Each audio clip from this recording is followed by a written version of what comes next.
Salam sejahtera. Kami dari Kumpulan 5 membentangkan kegunaan data pendapatan negara. Pendapatan negara adalah nilai wang semua barang dan perkhidmatan akhir yang dikeluarkan oleh sesebuah negara dalam jangka masa tertentu. Data pendapatan negara adalah nilai barang dan perkhidmatan yang dihasilkan dalam suatu negara pada suatu tahun tertentu. Terdapat beberapa kegunaan data pendapatan iaitu alat pengukur jumlah keluaran pelbagai sektor dalam ekonomi, alat pengukur kadar pertumbuhan ekonomi, alat pengukur taraf hidup, petunjuk perubahan struktur ekonomi, asas untuk membuat ramalan dan perancangan ekonomi, petunjuk saiz pasaran. Bagi alat pengukur jumlah keluaran pelbagai sektor dalam ekonomi, dalam perhitungan pendapatan negara mengikut kaedah keluaran, sumbangan setiap sektor ekonomi terhadap KDNK dapat diukur. Contoh nilai keluaran ialah sektor pertama melibatkan aktiviti peringkat awal dalam proses pengeluaran. Pengeluaran bahan mentah yang terdiri daripada aktiviti pertanian dan hasil bumi merupakan aktiviti sektor ini. Terdiri daripada beberapa sektor iaitu sektor pertanian, sektor perhutanan, sektor perikanan, sektor peternakan dan serta sektor perlombongan dan kuari. Sektor kedua merupakan tahap kedua dalam proses pengeluaran iaitu aktiviti pemprosesan bahan mentah menjadi barang siap atau separuh siap. Ia terdiri daripada sektor perkilangan dan sektor pembinaan. Bagi sektor ketiga dikenali sebagai sektor perkhidmatan yang melibatkan aktiviti yang mengeluarkan perkhidmatan. Sektor ketiga terbahagi kepada 3 kumpulan iaitu perkhidmatan pengeluaran, perkhidmatan awam dan perkhidmatan lain. Peratus sumbangan sektor dikira sebagai nilai keluaran setiap sektor dibahagi dengan nilai keluaran semua sektor didarabkan dengan 100. Berdasarkan peratus sumbangan sektor dapat menentukan prestasi dan kepentingan setiap sektor kepada pembangunan negara. Alat pengukur kadar pertumbuhan ekonomi. Pertumbuhan ekonomi sesebuah negara dapat diukur melalui data pendapatan negara. Laporan ekonomi dapat memberi maklumat tentang keluaran negara kasar yang secara tidak langsung memberi gambaran terhadap prestasi sesebuah negara. Peningkatan KDNK negara bergerak seiring dengan peningkatan per kapita dan ekonomi negara. Pertumbuhan ekonomi tidak semestinya diikuti oleh pertumbuhan kebajikan atau kenaikan taraf hidup rakyat kerana peratus pertambahan penduduk melebihi peratus pertambahan KDNK benar. Pertumbuhan ekonomi hanya ambil kira pertambahan KDNK benar tanpa pedulikan faktor lain seperti komposisi keluaran dan agian pendapatan yang berhubung dengan taraf hidup masyarakat. Data pendapatan per kapita digunakan bagi mengukur taraf hidup rakyat. Semakin tinggi pendapatan per kapita, semakin tinggi taraf hidup penduduk dan sebaliknya. Berikut adalah rumus pengiraan taraf hidup rakyat. Pendapatan per kapita sama dengan pendapatan negara bahagi dengan jumlah penduduk di negara. Seterusnya, petunjuk perubahan struktur ekonomi. Terdapat beberapa faktor yang mempengaruhi perubahan struktur ekonomi negara, iaitu langkah-langkah mempelbagaikan ekonomi, yang kedua, kehausan sumber asli negara, yang ketiga, galakan industri penggantian import, yang keempat, peningkatan dalam pendapatan dan taraf hidup penduduk.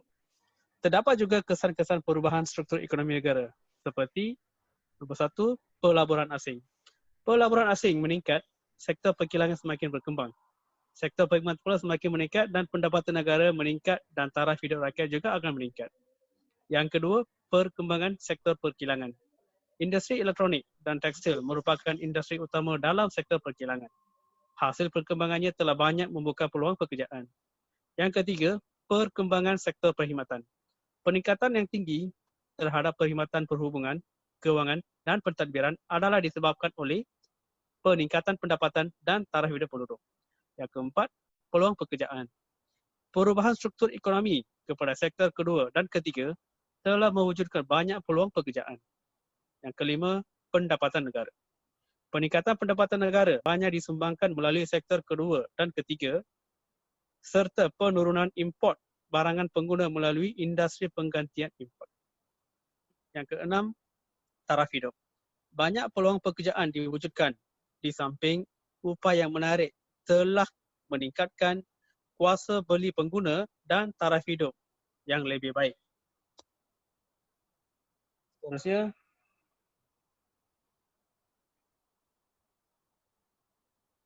asas untuk membuat ramalan dan perancangan ekonomi.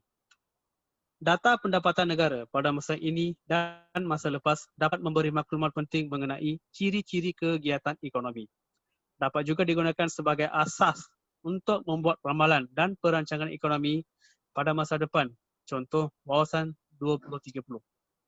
Menggunakan data pendapatan benar satu tahun tertentu berbanding tahun sebelumnya dapat mengukur kadar pertumbuhan ekonomi dan yang akan datang.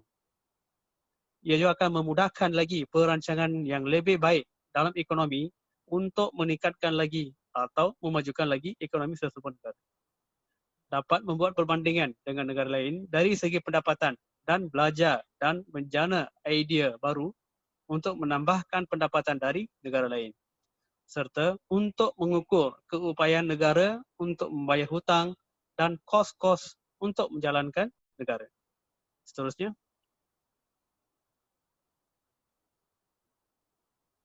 petunjuk saiz pasaran. Petunjuk saiz pasaran kepada para pelabur tempatan dan asing kerana ia menggambarkan kuasa beli negara berkenaan. Ianya dapat meningkatkan potensi pelabur yang yakin melabur ke sesebuah negara. Ianya sebahagian daripada peningkatan pengeluaran negara adalah daripada pelaburan asing sama ada secara langsung atau tidak langsung. Sebagai contoh, pelaburan MNC yang banyak menyumbang kepada KNK melalui pelaburan langsung asing dalam operasi syarikat-syarikat sektor minyak dan gas. Ia menunjukkan trend yang menyokong pertumbuhan yang positif.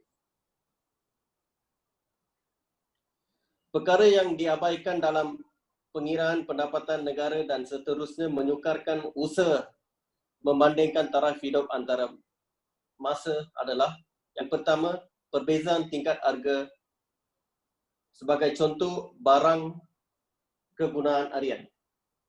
Yang kedua, perubahan kualiti barang dan perkhidmatan. Contohnya, melalui pengiklanan. Yang ketiga, perubahan corak agian pendapatan. Sebagai contoh, upah kepada buruh. Tambahan pula, perubahan lain yang mempengaruhi perbandingan tingkat kebajikan antara negara yang tidak digambarkan oleh perbezaan nilai pendapatan negara adalah seperti berikut. Yang pertama, perubahan masa rehat pekerja tertentu, perbezaan kesan luaran yang negatif, perubahan kesan luaran yang negatif. Tambahan pula, kelemahan membandingkan pendapatan negara per kapita antara negara.